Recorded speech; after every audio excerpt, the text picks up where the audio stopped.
Morning সবাইকে। Good morning. আজ Sunday, সকাল সকাল আমরা বেরিয়ে পড়েছি। দেখতেই পাচ্ছ আমরা পুরো রেডি হয়ে গেছি, এখনো বেরোইনি, বেরোবো, রেডি হয়ে গেছি। আর লুক দেখে কি তোমরা বুঝতে পারছো আমরা কোথায় যাচ্ছি? জানতে হলে থাকতে হবে। না না, বেশি সাসপেন্স ক্রিয়েট করবো না। আমরা যাচ্ছি দক্ষিণেশ্বর মন্দিরে পুজো দিতে। ঠিক আছে, দক্ষিণেশ্বর মন্দিরে পুজো দিতে অনেক দিন ধরে আমরা প্ল্যান করছিলাম যাবো। একটা স্পেশাল রিকোয়েস্টে যাচ্ছি, ঠিক আছে? একটু ভেতরে ঢুকবো, ঠিক আছে? বলতে পারছি না যে ভিডিও করতে পারবো কিনা। যদি পারি তোমাদের সাথে ভিতরে সবটা শেয়ার করার চেষ্টা করব। কারণ হচ্ছে মানে কম বেশি সবাই দক্ষিণেশ্বর মন্দিরে যায়।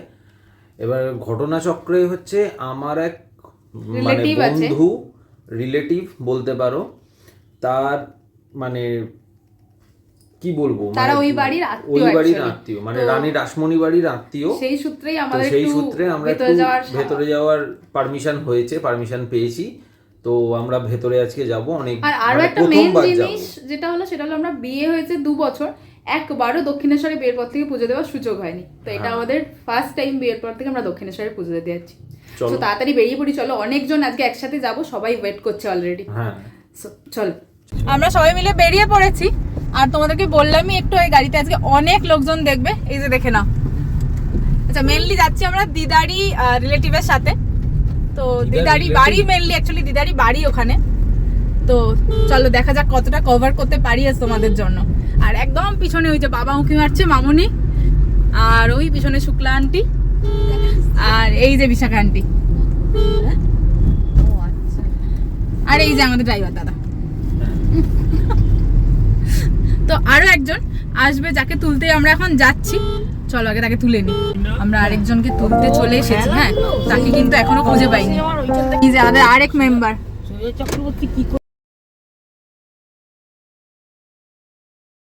পৌঁছে গেছি আমরা দক্ষিণেশ্বর। 2 বছর পর এলাম। তো আমরা পৌঁছে গেছি যথারীতি, ঠিক আছে? সবাই ছিটকে গেছে, আমি আলাদা হয়ে গেছি। আমরা এন্টার করে গেছি ভিতরে। বাইরে প্রচণ্ড লাইন ছিল, কিন্তু আমাদের লাইন দিতে হয়নি। আমরা যাচ্ছি একদম এই ভিতর দিয়ে। চলে এসেছি আমি, দিদা আর শুকু আগেই চলে এসেছি, আর ওরা এখনো পিছনে আসছে। ওয়েট করছি ভিতরে যাবো।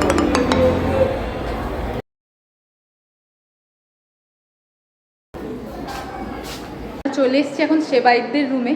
তো এখানে একটা বসার ব্যবস্থা আছে আমাদের সবার, মানে যারা সেবায়িত আছে তাদের সবার। তো দিদা আমাদের বসার ব্যবস্থা করেছে। তবে দিদার থেকে ডিরেক্টলি জেনে নেবো যে দিদা এই বাড়ির কীরকম রিলেটিভ, ঠিক আছে? আমাদের বলেছি এই হলো দিদার সূত্রেই আমরা এখানে এসেছি। তো বলো দিদা, তুমি এখানকার কীরকম রিলেটিভ? আমার রিলেটিভ মানে রানী রাসমণির দ্বিতীয় মেয়ে সম্পর্কে, তার বংশধর।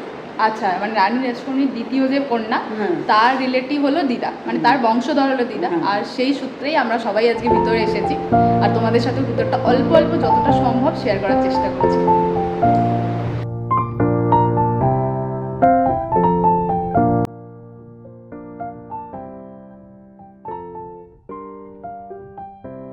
এখানে সবার গোছগাছ চলছে টুকটাক মোটামুটি। এই একজন, এরা সবাই মিলে গোছগাছ করছে।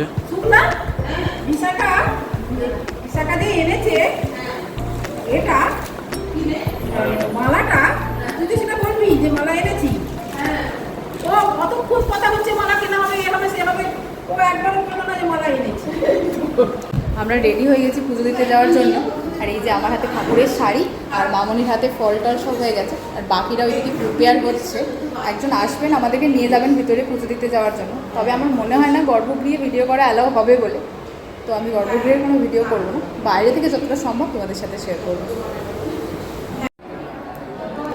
আমাদের পুজো দেওয়া হয়ে গেছে, পুরো ভিজে গেছি। কিন্তু বিশ্বাস করো, গর্ভগৃহের ভিতরে বসে এরকমভাবে যে মাকে দর্শন করতে পারবো কোনো দিন ভাবিনি। আমি সত্যিই ভাবিনি, সত্যিই বিশাল বড় পাওয়া।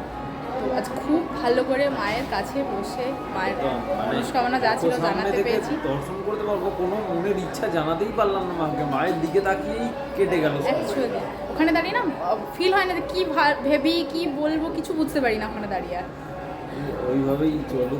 এইভাবেই মা টানলেই সব হবে। আমরা ভালো করে পুজো দিয়ে এসেছি, এখন মামুনিরা গেছে, মানে সবাইকে একবারে গর্ভগৃহে ঢুকতে দেওয়া হয় না তো, আর ওখানে ক্যামেরা অ্যালাউ নেই, আর ইচ্ছাও করেনি আমার ক্যামেরা নিয়ে যেতে ওখানে। ওটা ঠিকও না, হ্যাঁ, যে জন্য আমরা ক্যামেরা নিয়ে ওখানে সরকার যাই। থেকে বারণ করা আছে। আর আমাদের ইচ্ছা করেনি, ইচ্ছা করেছিল মন ভরে পুজোটাই দিই। হ্যাঁ। তো তোমাদের সাথে ওটা শেয়ার করার সৌভাগ্য আমার হয়নি, তবে মায়ের দর্শন তোমরা তো বাইরে থেকে অবশ্যই করতে পারো। আর আজকে সানডে, কিন্তু সানডে হলেও পিছনের লাইনটা জাস্ট তোমরা একবার দেখো, মারাত্মক ভিড় হয়েছে, মারাত্মক ভিড়। মানে আমি জানি না, মায়েরই হয়তো ইচ্ছা, তাই আমরা এত তাড়াতাড়ি পুজো দিয়ে উঠতে পারলাম, না হলে লাইন বড় দিলে। কথা হচ্ছে মায়ের ওই দর্শনটা just সত্যি মানে অসাধারণ, একটা অসাধারণ। অসম্ভব সুন্দর রূপ, যেটা সামনে বসে এত ভালো রিয়েলাইজ করলাম।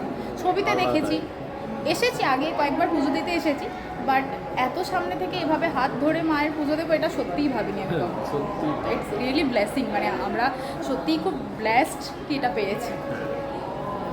তো চলো। মামুনিরা আসুক, আসুক, এলে তারপর তোমরা থাকো আমাদের সঙ্গে। দেখা যাক। ভোগ খাওয়ার ইচ্ছা আছে, তবে জানি না কতটা পাবো আমরা, যেহেতু আসতে একটু লেট হয়ে গেছে। হ্যাঁ, অনেকটাই লেট অ্যারেঞ্জ হয়েছে কিনা জানি না, তো সে বাইকদের কিছু প্রসেস থাকে, যদি পারি তো ভোগটা খেয়েই আমরা বেরোবো। ইচ্ছা আছে। বাবা এসে গেছে পুজো দিয়ে।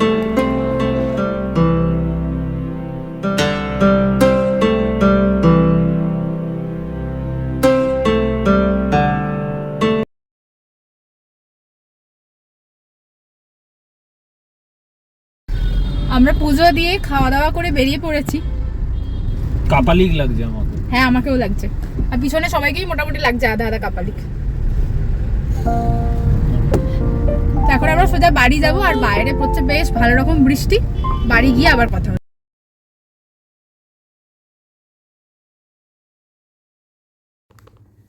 মন্দির থেকে ফিরে এসে আর তোমাদের সাথে আমার দেখা হয়নি, প্রচণ্ড টায়ার্ড লাগছিল, তো ঘুমিয়ে পড়েছিলাম।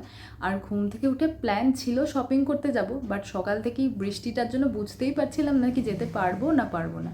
তো ঘুম থেকে উঠে যখন দেখলাম আর বৃষ্টি পড়ছে না, ঝটপট রেডি হয়ে বেরিয়ে পড়েছিলাম। আর আমি ভুলেই গেছিলাম বেমালুম ভিডিওটা শুরু করেছি, শেষ করতে হবে। তো যথারীতি শপিং করতে চলে গেছিলাম মামুনির সাথে। তারপর বাড়ি ফিরেই গেছিলাম একটু গড়িয়াহাট। বেশ কিছু জিনিসপত্র আমার কেনার ছিল, যেগুলোর কিছুটা কেনা হয়েছে, কিন্তু সেগুলো আমি এক্ষুনি শেয়ার করবো না, ধীরে ধীরে সব শেয়ার করবো তোমাদের সাথে। তো আজকে তো উইকেন্ড শেষ হয়ে গেল, কাল থেকে আবার এক সপ্তাহ টানা অফিস। তো উইকেন্ডটা বেশ ভালো কাটলো, সকাল থেকে পুজো দেওয়া, সারাদিন শপিং, বেশ ভালো গেল। দেখা হচ্ছে নেক্সট উইকেন্ডে, ততক্ষণ সঙ্গে থেকো, ভালো থেকো, টাটা।